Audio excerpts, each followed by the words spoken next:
Hello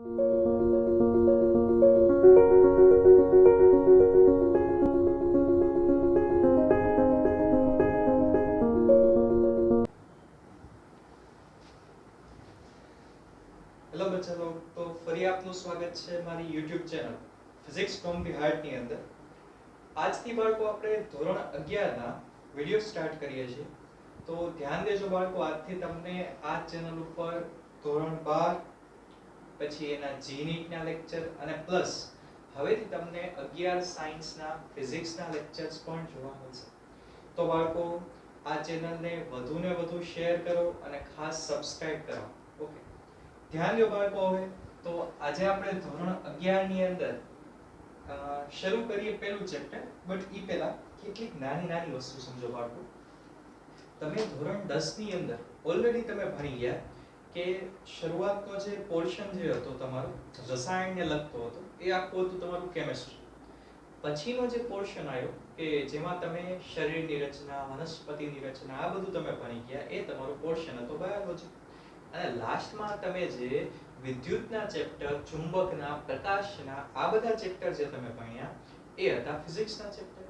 તો તમને basic ખ્યાલ હોવો જોઈએ કે ફિઝિક્સની અંદર કઈ કઈ વસ્તુ તમારે ભણવાની આવે છે, શું આવે છે, બરાબર? તો બાળકો, શરૂ કરીએ આપણે આપણું પહેલું ચેપ્ટર. ચેપ્ટર છે આપણું ભૌતિક જગત.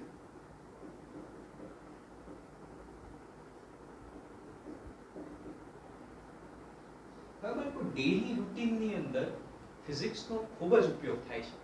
તમે કોઈ વસ્તુને જોવો છો, તમે કોઈ વસ્તુને સાંભળો છો, આપણી આસપાસ રહેલી દરેક ઘટના ભૌતિક વિજ્ઞાનને આધારિત છે.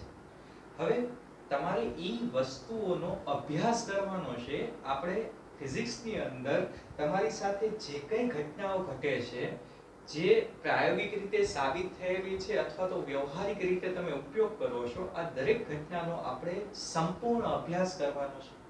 હવે જો બાળકો આપણે એમ સમજીએ કે ફિઝિક્સનો અભ્યાસ કરવો હોય તો કઈ કઈ રીતે અભ્યાસ થાય એનો, તો યાદ રાખો બાળકો કે ફિઝિક્સનો અભ્યાસ તમારે કરવો હોય તો બે રીતે તમે ફિઝિક્સનો અભ્યાસ કરી શકો. ધ્યાન દેજો બાળકો. પહેલી રીત કઈ? તો પહેલી રીત તમે એમ કહી શકો કે તમે ફિઝિક્સનો અભ્યાસ કરવા માંગો છો, બરાબર? તો પહેલી રીત એની માટે તમે એમ કહી શકો કે તમે સ્થૂળ ફિઝિક્સનો અભ્યાસ કરો. અને બીજું એમ તમે કહી શકો કે તમે સૂક્ષ્મ ફિઝિક્સનો અભ્યાસ કરો. હવે આ બંનેમાં ફેર શું છે તમને એક વાર પડવી જોઈએ કે આ બંને જે છે ઈ છે શું. તો તમે જ્યારે સ્થૂળની ચર્ચા કરો, તમે એક વસ્તુ સમજો કે સ્થૂળ એટલે શું અને સૂક્ષ્મ એટલે શું. તો તમે એક વસ્તુ સમજો કે પૃથ્વી ઉપર તમે કોઈ પણ ઘટનાઓનો અભ્યાસ કરો છો, પદાર્થની ગતિનો અભ્યાસ કરો છો, પદાર્થના વેગનો અભ્યાસ કરો છો, પદાર્થ પર લાગતા બળનો અભ્યાસ કરો છો, કોઈ પદાર્થની ઊર્જાનો અભ્યાસ કરો છો, તમે પ્રકાશનો અભ્યાસ કરો છો, તમે ધ્વનિનો અભ્યાસ કરો છો, તો આ દરેક વસ્તુ જે છે એ સ્થૂળ ફિઝિક્સની અંદર આવી શકે. તો યાદ રાખો બાળકો કે સ્થૂળ ફિઝિક્સની અંદર તમારે શેનો અભ્યાસ કરવાનો? તો તમારે યાદ રાખવાનું ખગોળીય, પૃથ્વી પરની ખગોળીય ઘટનાઓ, બરાબર છે? અને સૂક્ષ્મ જે છે, બરાબર, જે સૂક્ષ્મ ફિઝિક્સ છે એની અંદર તમે શેનો? તો તમે નાની નાની રાશિઓનો અભ્યાસ કરશો, નાની નાની વસ્તુઓનો અભ્યાસ કરશો. ફિઝિક્સની અંદર તમે જુઓ કે જે પરમાણુઓ અને અણુઓ જે છે એનો અભ્યાસ તમે જ્યારે કરશો તો એ જે છે એ સૂક્ષ્મ ફિઝિક્સની અંદર ઇન્ક્લુડ થશે. તો આ જે છે બાળકો એ બેઝિક ડિફરન્સ છે કોનો? તો ભાઈ ફિઝિક્સની અંદર સ્થૂળ અભ્યાસનો અને સૂક્ષ્મ અભ્યાસનો. થોડાક આગળ વધીએ આપણે. હવે જુઓ બાળકો કે સ્થૂળ ફિઝિક્સની અંદર તમારે શું ભણવાનું છે અને સૂક્ષ્મ ફિઝિક્સની અંદર શું ભણવાનું છે. તો હું કહું એમાં ધ્યાન દેજો ખાસ.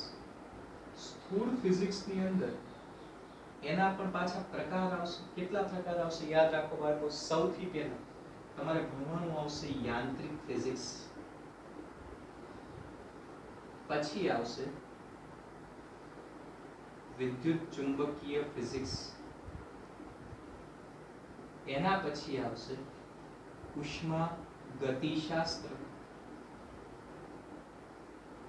અને એના પછી આવશે પ્રકાશશાસ્ત્ર. આ બધી વસ્તુ આપણે આગળના ચેપ્ટરમાં ભણવાની છે. જેમ જેમ આપણે ચેપ્ટર ભણતા જશું એમ તમને દરેક વસ્તુનો ખ્યાલ આવતો જશે. છતાં આપણે એકવાર બેઝિક જોઈએ કે શું કહેવા માંગે છે. સૌથી પહેલા યાંત્રિક ફિઝિક્સ. તો યાંત્રિક ફિઝિક્સ ની અંદર શું હોય તમે સમજો બાળકો. યાંત્રિક ફિઝિક્સ ની અંદર એવી વસ્તુ હોય છે કે ભાઈ યાંત્રિક ફિઝિક્સ ની અંદર તમે કોઈ પદાર્થના બળનો અભ્યાસ કરો છો, તમે કોઈ પદાર્થની ઊર્જાનો અભ્યાસ કરો છો, તમે કોઈ પદાર્થના વેગનો અભ્યાસ કરો છો, તો આવી બધી પાવરનો અભ્યાસ કરો છો, તો આવી બધી ચર્ચાઓ જ્યારે થતી હોય તો યાદ રાખો કે એને તમે યાંત્રિક ફિઝિક્સ ની અંદર ઇન્ક્લુડ કરી શકો. બરાબર છે બાળકો. બીજી વસ્તુ વિદ્યુત ચુંબકીય ફિઝિક્સ. તો આની અંદર તમને ખબર છે કે તમે 10મા ધોરણની અંદર ઓલરેડી ભણી ગયા. વિદ્યુત ભારની ગતિનો અભ્યાસ તમે કર્યો, ચુંબકીય ગુણધર્મોનો અભ્યાસ કર્યો, ચુંબકીય ક્ષેત્રનો અભ્યાસ કર્યો, તમે મોટર, જનરેટર આ દરેક વસ્તુ તમે ભણી ગયા. તો આ બધો કોન્સેપ્ટ જે છે એ વિદ્યુત ચુંબકીય ફિઝિક્સ ની અંદર હવે નામ આવે ઉષ્માગતિશાસ્ત્ર. તો નામ વાંચીને તમને થોડો ઘણો આઈડિયા તો આવી જતો હશે કે ઉષ્મા એટલે શું. તો ઉષ્મા એટલે તાપમાનને રિલેટેડ વાત છે. તો ધ્યાન રાખો બાળકો કે જ્યારે તમે તાપમાનને રિલેટેડ ચર્ચા કરવા માંગતા હોય તો તમારે ઉષ્માગતિશાસ્ત્રનો અભ્યાસ કરવાનો આવશે.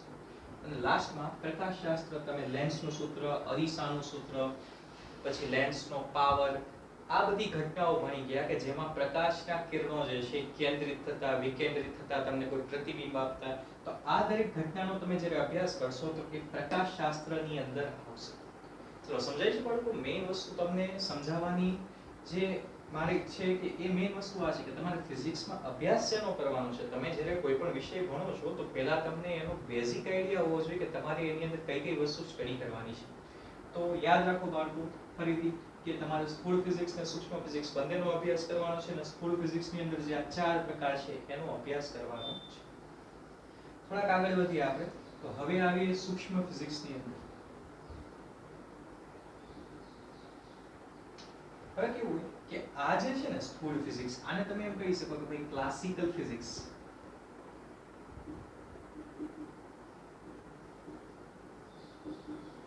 આ કયું છે? Classical physics. અત્યારે તમે જુઓ તો અત્યારના આધુનિક યુગની અંદર આપણું સાયન્સ એટલું બધું ડેવલપ થઈ ગયું છે કે આપણે પદાર્થના ટૂંકમાં તત્વના અણુ, પરમાણુ છે, પરમાણુનો પણ અભ્યાસ કરી લીધો છે. તમને ખબર છે કે તમે નાના હતા ત્યારથી એક વસ્તુ ભણતા હતા કે કોઈ પદાર્થ હોય અથવા તો કોઈ તત્વ હોય તો એનો નાનામાં નાનો ભાગ એટલે પરમાણુ. બરાબર છે. હજી આપણે એનાથી પણ આગળ વધી ગયા છીએ. ચેપ્ટરમાં આપણે ભણવાનું છે.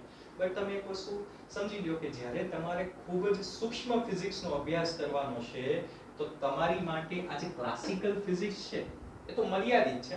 સમજાય છે? તો કે તમે આના દ્વારા તમે સૂક્ષ્મનો અભ્યાસ નથી કરી શકતા. એટલે યાદ રાખો કે જ્યારે તમે સૂક્ષ્મ ફિઝિક્સ સ્ટડી કરો છો તો એની માટે આવે ક્વોન્ટમ ફિઝિક્સ. ક્વોન્ટમ ફિઝિક્સની અંદર તમારે સૂક્ષ્મ ફિઝિક્સનો અભ્યાસ કરવાનો છે. એટલે કે તમે નાની નાની વસ્તુઓનો અભ્યાસ કરવાના છો. હવે ધ્યાન દેજો બાળકો કે જે સૂક્ષ્મ ગુણધર્મોનો અભ્યાસ કરવાનો છે અથવા તો તમે એમ કહી શકો કે ભાઈ ફિઝિક્સની અંદર તમારે જે નાની નાની વસ્તુનો અભ્યાસ કરવાનો છે તો એમાં અભ્યાસ શેનો કરવાનો છે. તો ધારો કે તમારી પાસે કોઈ તત્વ છે તો ભાઈ એના અણુનું, પરમાણુનું, ન્યુક્લિયસનું, બરાબર, આ બધાનો અભ્યાસ કરવાનો છે. હવે કદાચ પ્રશ્ન એ થાય કે ભાઈ અણુ, પરમાણુ તો તમને ખબર છે, બટ આ ન્યુક્લિયસ છે શું? ન્યુક્લિયસ કોને કહેવાય? સમજો બાળકો કે ધારો કે કોઈ તત્વ છે એનો કોઈ પરમાણુ તમે લ્યો તો પરમાણુ જે છે એની પણ રચના થયેલી હોય છે. પરમાણુ પણ કંઈકનો બનેલો છે. શેનો બનેલો છે? ધ્યાન દો બાળકો. ધારો કે આ કોઈ પરમાણુની આ રચના જો કરું, બરાબર, સિમ્પલ અત્યારે ફ્રી બોડી ડાયાગ્રામ સમજાવું છું તો યાદ રાખવાનું બાળકો કે એક તો એનું જે કેન્દ્ર હોય, આ કેન્દ્ર જે છે ત્યાં આખા પરમાણુનું સમગ્ર દળ આવેલું હોય.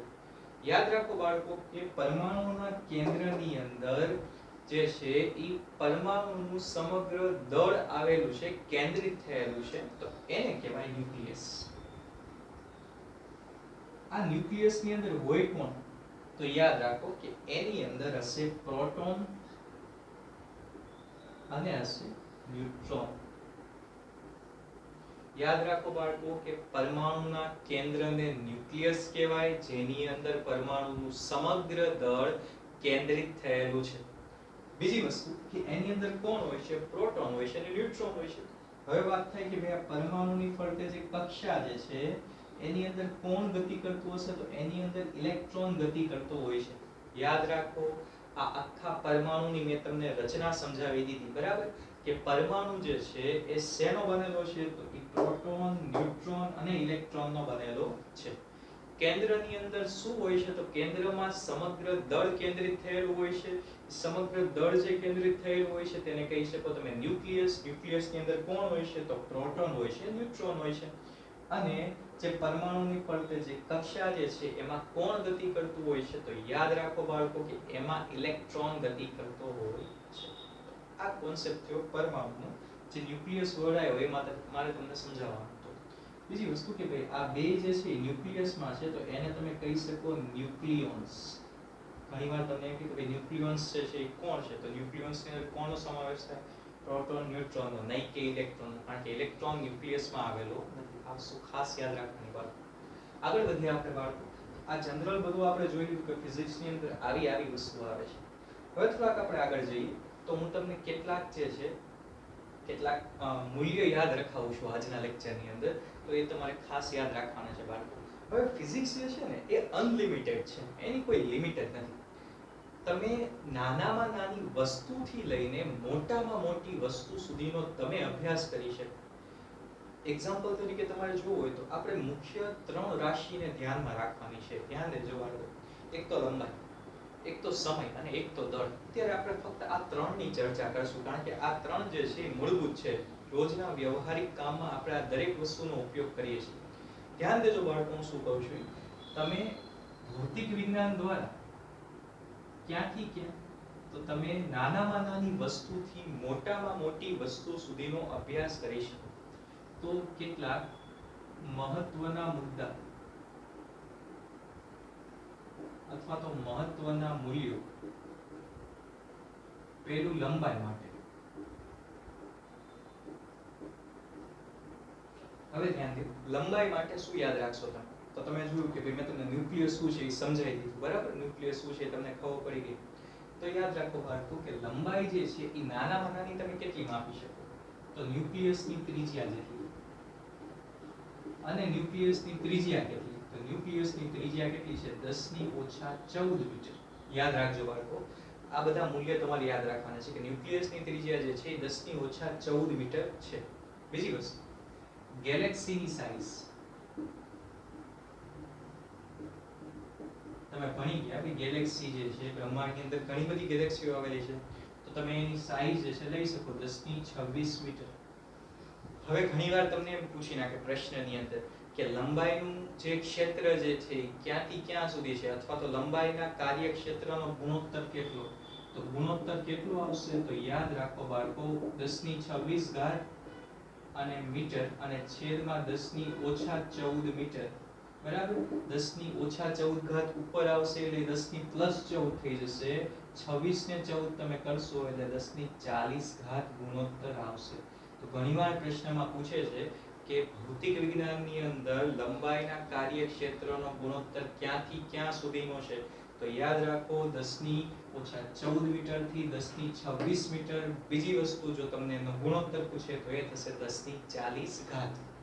ઓકે બાળકો, આગળ વધીએ આપણે. હવે ચર્ચા કરીએ જો સમય માટે. સમય માટે તમારે મૂલ્ય યાદ રાખવાનું છે બાળકો કે સમયનું જે છે એ ક્ષેત્ર, એની અવધિ ક્યાંથી ક્યાં સુધી છે એ છે. યાદ રાખો કે તમારી પાસે જે મૂલ્ય છે એને તમારે પ્રકાશથી ભાગી નાખવાનું છે, પ્રકાશની ઝડપથી. એટલે એ થશે 10⁻22 સેકન્ડ થી 10⁻18 સેકન્ડ. યાદ રાખો બાળકો કે આપણે એક તો તમે જોયું કે લંબાઈનું ક્ષેત્ર ક્યાંથી ક્યાં સુધી અને સમયનું ક્ષેત્ર ક્યાંથી ક્યાં સુધી. તો સમયનું ક્ષેત્ર 10⁻22 થી 10⁻18 સેકન્ડ સુધી.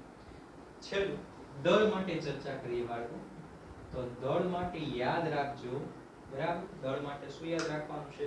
તો દળનું જે કાર્યક્ષેત્ર જે છે એ 10⁻30 kg.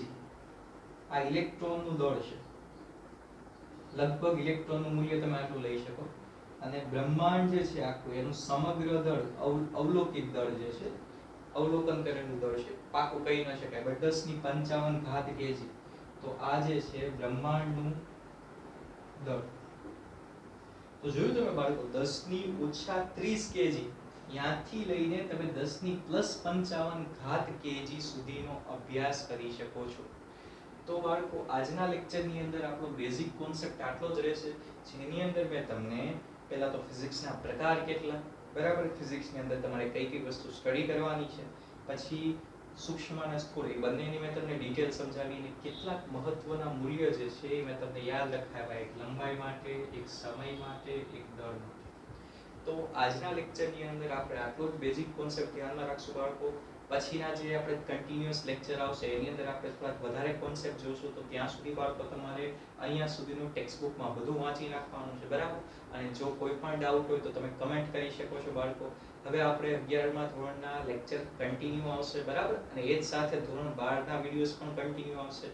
તો ખાસ ચેનલ જે છે એમાં તમને અપડેટ ચેક કરતા રહેવાનું છે, અને વિડિયો જે છે એ બને એટલા શેર કરવાના અને સબસ્ક્રાઇબ કરાવવાની ટ્રાય કરો ચેનલને. ઓકે બાળકો, તો મળીએ બાળકો નેક્સ્ટ લેક્ચરની અંદર. ત્યાં સુધી ધ્યાન રાખજો તમારું. Stay home, stay safe. જય હિન્દ.